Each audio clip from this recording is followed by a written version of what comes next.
నేను మీ doctor C Virender, counselling psychologist.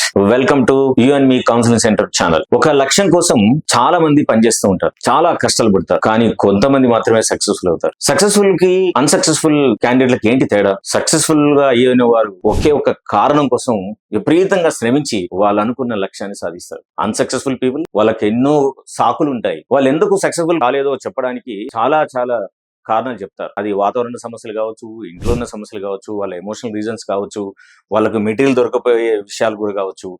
ఎన్నో సాకులు చెప్పి వాళ్ళు అన్సక్సెస్ఫుల్ గా మిగిలిపోతారు. ఎలాంటి అడ్డంకులు వచ్చినా సరే అనుకున్న లక్ష్యాన్ని చేరిన ఒక ధీరోదాత్తుని కథ ఈ రోజు మనం తెలుసుకుందాం. కరోలిన్ టకాస్ అనే ఒక అద్భుతమైన ధీరోదాత్తుడు హంగేరి అనే దేశంలో ఒక సోల్జర్ గా పనిచేస్తాడు. ఆయన జీవితాశయం ఒకటే, ఏంటంటే ప్రపంచంలోకెల్లా బెస్ట్ షూటర్ కావాలి. దానికోసం నిర్విరామంగా రేయింబగలు కష్టపడుతున్నాడు. అలాంటి కష్టపడే సమయంలో 1940 ఒలింపిక్స్ కోసం తను ప్రిపేర్ అవుతున్నాడు. ఫిట్నెస్ రెడీ చేసుకున్నాడు, తన ఎయిమ్ ను సరిగ్గా చూసుకున్నాడు, తన ట్రైనింగ్ కూడా ఒక కోచ్ దగ్గర అద్భుతంగా తను మలుచుకున్నాడు. ఈ క్రమంలో అనుకోకుండా మొట్టమొదటి వరల్డ్ వార్ వచ్చింది. దాంతో 1940 సంవత్సరం నుండే ఒలింపిక్స్ కాస్త క్యాన్సిల్ అయిపోయింది. అలాంటి వరల్డ్ వార్ లో తను అప్రయత్నంగా జరిగిన ఒక ప్రమాదం లోపల అన్ఫార్చునేట్ గా తన కుడి చేతి కాస్త కోల్పోయాడు. ఇమాజిన్ చేయండి, ఈ గోల్ సాధించడమే తన లక్ష్యం అనుకుని, ఒలింపిక్స్ మెడలే తన జీవితాశయం అనుకుని,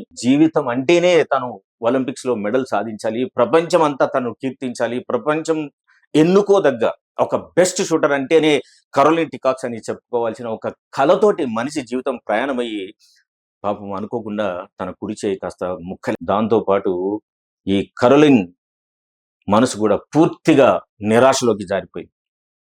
అందరితో మాట్లాడడం మానేశాడు, బయటికి వెళ్ళడం మానేశాడు, పూర్తిగా డిప్రెషన్లోకి జారిపోయి తన ఇంట్లోనే కృంగి కుమిలిపోతూ తను చాలా నిరాశవాదంలోకి నెట్టేసుకున్నాడు. ఒకరోజు పడుకున్న తర్వాత, ప్రొద్దునే లేచిన తర్వాత ఒక ప్రశ్న వేసుకున్నాడు. నేను ఎందుకు ఇంత నిరాశలో దారిపోతున్నాను? నేను ట్రైనింగ్ తీసుకుంది యాక్చువల్ గా బ్రెయిన్ కదా, పోయింది చేదే కదా, ఇంకా నా ట్రైనింగ్ మోడల్ పద్ధతి, తన ఫిట్నెస్ అన్ని ఇంకా మిగిలే ఉన్నాయి కదా, పోయిన దానికోసం నేను బాధపడాలా? లేదు, ఉన్న ఎడమ చేతిని శక్తిగా ఒక ఆయుధంగా మలుచుకొని నేను అనుకున్న లక్ష్యాన్ని నేను సాధించొచ్చా? ఈ ప్రశ్నగానే తనలో నూతన ఉత్తేజం మొదలైంది. వెంటనే జిమ్కి వెళ్ళాడు, ట్రైనింగ్ మొదలు పెట్టాడు, కోచ్ దగ్గరికి వెళ్ళాడు, ఎడమ చేతితో షూటింగ్ ప్రాక్టీస్ చేశాడు. ఇలా నిరంతరంగా 1 year సీరియస్ గా ప్రాక్టీస్ చేశాడు. అదే సంవత్సరం హంగేరి దేశము నేషనల్ ఛాంపియన్షిప్ కి ప్రకటించింది. తను ఎంతో ఉత్సాహంతో ఆ నేషనల్ కాంపిటీషన్ లో పార్టిసిపేట్ చేశాడు. తోటి షూటర్లు అందరూ కూడా కరోలిన్ రాగానే అందరూ అప్రిషియేట్ చేశారు. వా కరోలిన్, మమ్మల్ని అందరినీ అప్రిషియేట్ చేయడానికి వచ్చావు, నిజంగా మిమ్మల్ని అభినందిస్తున్నామని అన్నారు. కానీ కరోలిన్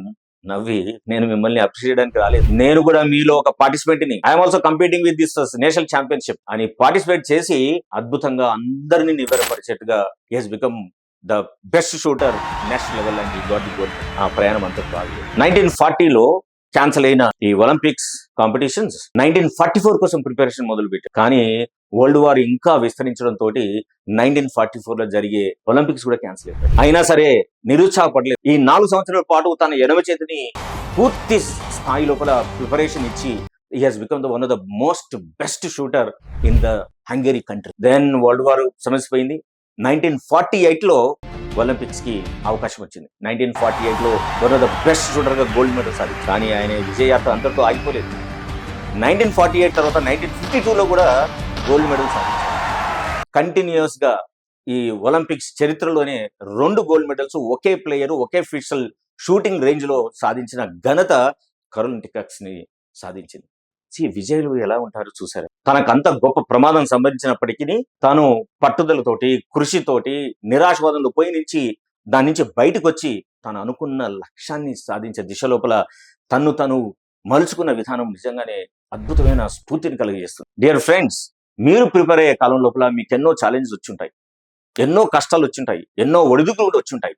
మీరెన్నో సాకులు చెప్పుకొని మీరు చేయాలనుకున్న పనిని వాయిదా వేసి ఉంటారు. మీకు మీరే మాట్లాడుకుంటూ మీ సెల్ఫ్ కాన్ఫిడెన్స్ బ్రేక్ అయ్యే విధంగా మీరు ప్రవర్తించు. కానీ సక్సెస్ఫుల్ వాళ్ళు కరోలిన్ లాగా అద్భుతమైన పోరాట పటిమను వాళ్ళు ఇంప్రూవ్ చేసుకొని, వాళ్ళ స్కిల్ సెట్ ని మెరుగుపరుచుకొని, నిరంతరం వాళ్ళని వాళ్ళు కొత్తగా క్రియేట్ చేసుకొని అనుకున్న లక్ష్యాన్ని సాధిస్తారు. మీ అందరికీ మోస్ట్ పాపులర్ కొటేషన్ తెలిసి ఉంటుంది కదా, ఎవరైనా గట్టిగా అనుకుంటే the world conspires and make it happen. కాబట్టి గట్టిగా అనుకోండి, తప్పకుండా ఈ విశ్వం మీకు సహకరిస్తుంది. మీరు అనుకున్న లక్ష్యాన్ని సాధిస్తారు. మీరు కూడా విజయులుగా మీరు విజయబావుటను ఎగరవేస్తారు. So all the best my friends, and share this video if you like it, and subscribe the channel for the latest updates, and see you soon with another interesting story.